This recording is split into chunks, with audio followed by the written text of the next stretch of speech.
সে এক ঝাঁক স্টার শিক্ষকদের নিয়ে এডুকেয়ার কোচিং পরিচালিত করছে।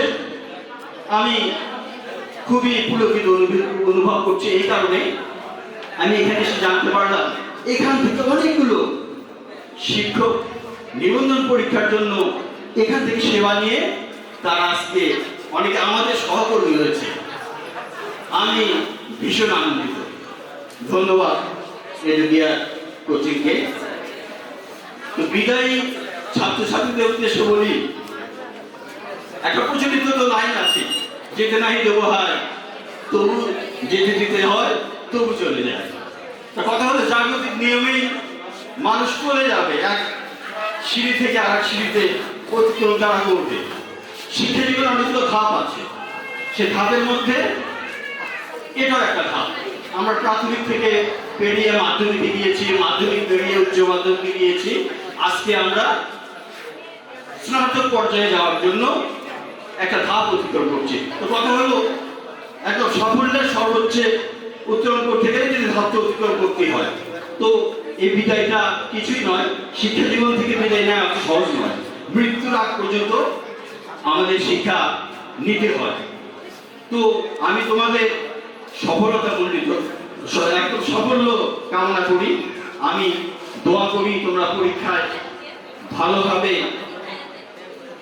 যাবতীয় কার্যাবলী শেষ করে একটা চমৎকার রকমের রেজাল্ট করো। অনেকগুলো ধাপের মধ্যে এই ইন্টারমিডিয়েট পরীক্ষার ধাপটা একটা গুরুত্বপূর্ণ, কেননা এই ধাপটাই তোমাদেরকে একেবারে তোমাদের সারা জীবন তোমরা কোন পরিচয়ে পরিচিত হবে সেটা সুনির্দিষ্ট করে দেবে এই ধাপটা।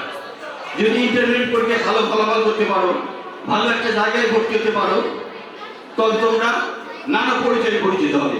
যে মেডিকেলে ভর্তি হবে সে ডাক্তার হবে, যে বুয়েটে ভর্তি হবে সে ইঞ্জিনিয়ার হবে, অনেকে আমাদের মধ্যে শিক্ষক হবে, কিন্তু একটা কোনো মৃত্যুবরণ করেছে।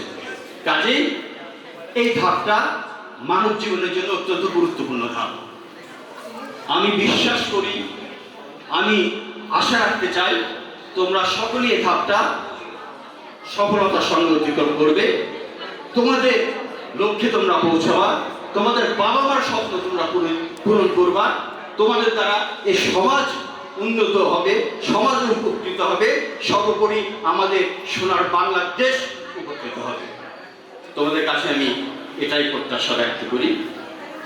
শুধু অনেক উপদেশের মধ্যে স্যাররা একটা যেটা বলেনি সেটা হলো পরীক্ষার রুমের মধ্যে গিয়ে অনেক সমস্যা হতে পারে, এরও সঙ্গে কথা বলার কোনো প্রয়োজন নেই। প্রতিটা রুমে 2 জন 3 জন 4 জন করে স্যার থাকে কাটে। তোমাদের সমস্যা হলে সরাসরি তাদেরকে জিজ্ঞেস করবা, তার দেখবে একটা সুন্দর সমাধান তোমরা নিশ্চয়ই পেয়ে যাবে। পরিশেষে আমি শেষে তোমাদের জন্য একটা কথা বলতে চাই, নিজেদের এখন তোমরা অনেক উঁচু ধাপে চলে যাচ্ছ, নিজেদের বিচার বুদ্ধিকে প্রয়োগ করার চেষ্টা করো। প্রোপাগান্ডার পিছনে ছুটবে না। কে বললো, ও অমুক বললো অতএব ধর, ও অমুক বললো অতএব মার না। কেউ একজন সম্বন্ধে তোমাদেরকে বললো উনি খুব ভালো, ভালোটা যদি পূরণ করার কোনো সমস্যা নেই।